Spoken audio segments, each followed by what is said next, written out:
રાજકોટમાં રાષ્ટ્રીય બજરંગ દળનો વીર હિન્દુ વિજેતા હિન્દુ ટ્રેનિંગ કેમ્પ શરૂ થયો છે।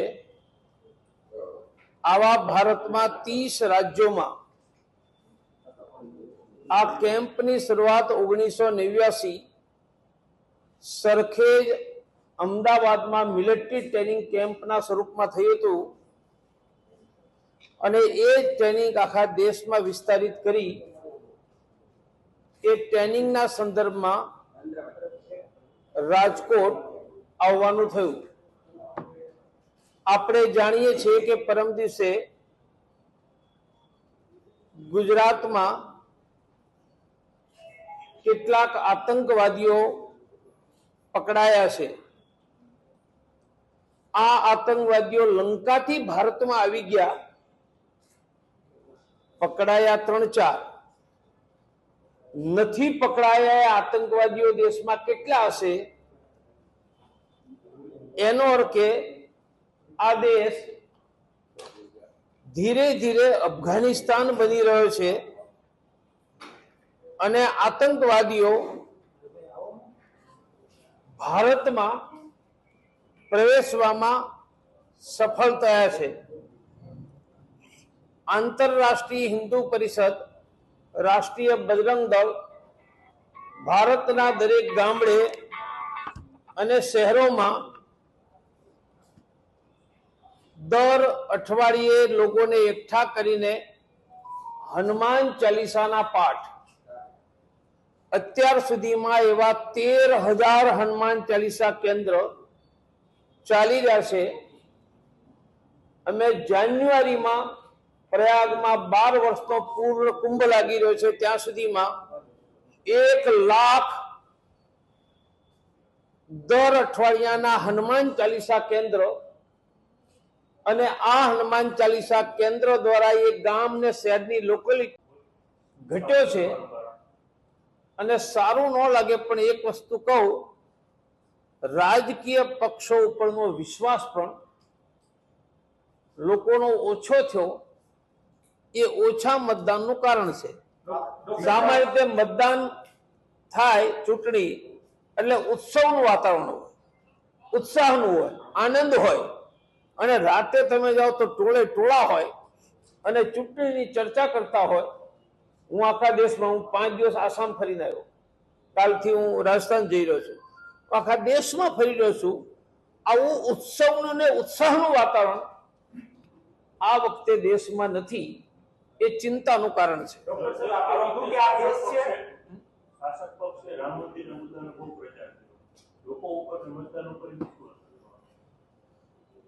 રામ મંદિર બન્યું એ તો આનંદની વાત છે, પણ રામ મંદિર ક્યારેય ચૂંટણીનો મુદ્દો નહોતો, એ શ્રદ્ધાનો મુદ્દો હતો। આપે કીધું કે આ દેશ છે તે આતંકવાદી ગતિવિધિનું કેન્દ્ર ક્યાંક બની રહ્યું છે, અફઘાનિસ્તાન જેવું બની રહ્યું છે। વર્તમાન સરકાર જે કામ કર્યું છે આતંકવાદને લઈને, એને આપ કઈ રીતે જોવો છો? ટેરરિઝમને લઈને 4 જૂને લોકો મત આપી એનો ફેંસલો આપવાના છે, એટલે ધ્રુવભાઈ થોડા દિવસ વાટ જુઓ। ખાસ આઈબી નું આપને શું રોલ લાગે છે? આ ગુજરાતમાં આતંકવાદીઓ ઘૂસી ગયા અને પકડાઈ ગયા, એક તરફ સરકાર એમ કહે છે કે આઈબી સતર્ક હતું માટે પકડાયા, આપ કઈ રીતે જોવો છો આ? પહેલી વસ્તુ, આતંકવાદીને પકડવા માટે પોલીસને અભિનંદન, ગુજરાત સરકારને અભિનંદન, પરંતુ આતંકવાદી આવી ગયા ત્યારે પકડાયા ને। મારું કહેવું છે આવે છે જ કઈ રીતે? દેશની સરહદો ની તો આપણે રક્ષા કરીએ છીએ, અને આતંકવાદી કઈ પેરાશૂટમાં તો ઉતરતા નથી, સરહદમાંથી વિમાનથી કોઈને કોઈ રસ્તે આવે છે, ભારતમાં ઘૂસે છે કેમ? આની ચિંતા આપણે બધાએ કરવી પડશે। સમગ્ર દેશમાં તમે અત્યારે મળી રહ્યા છો, રાજકીય સ્થિતિ તમને નબળી કઈ રીતે લાગે છે? લોકશાહી ખતમ થઈ રહી હોય કેમ? મેં કહ્યું કે ચૂંટણી આવે એટલે મેળાનું વાતાવરણ, ઉત્સાહનું વાતાવરણ, રાતે ટોળે ટોળા હોય અને મતદાનમાં દેખાય। આ વખતે આ દેખાતું નથી, એટલે લોકોનો ચૂંટણી માટેનો ઉત્સાહ ઘટ્યો છે, મતદાન ઘટ્યું છે। હું દેશના નાગરિકને અપીલ કરીશ કે મતદાન કરો, તો જ લોકશાહી ટકે. એના માટે તમે સંઘના અધિકારી અને ભાજપના અધિકારીને પૂછો.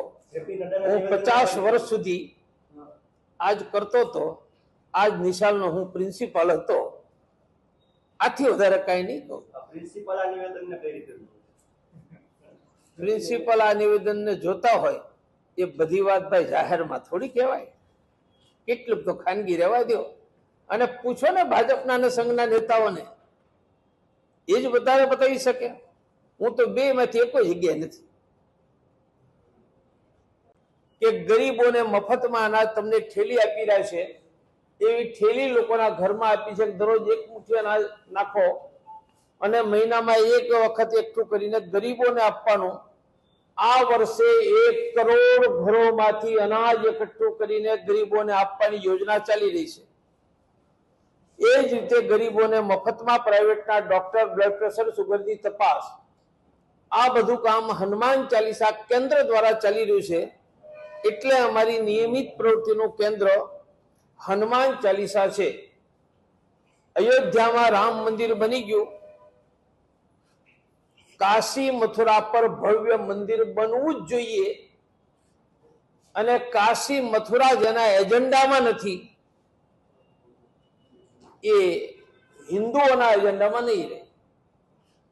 આ વખતની ચૂંટણીમાં લોકોનો ઉત્સાહ ઘટ્યો છે, એટલે આખા દેશમાં મતદાન ઘટ્યું છે. હું દેશના નાગરિકોને અપીલ કરીશ કે મતદાન કરો અને મતદાન કરીને સરકાર ચૂંટવામાં તમારો ફાળો આપો. આ વખતે ઓછું મતદાન એ સારી લોકશાહીની નિશાની નથી. તમારે કઈ પૂછો તો પૂછો. ઓછા મતદાનનું કારણ શું લાગે?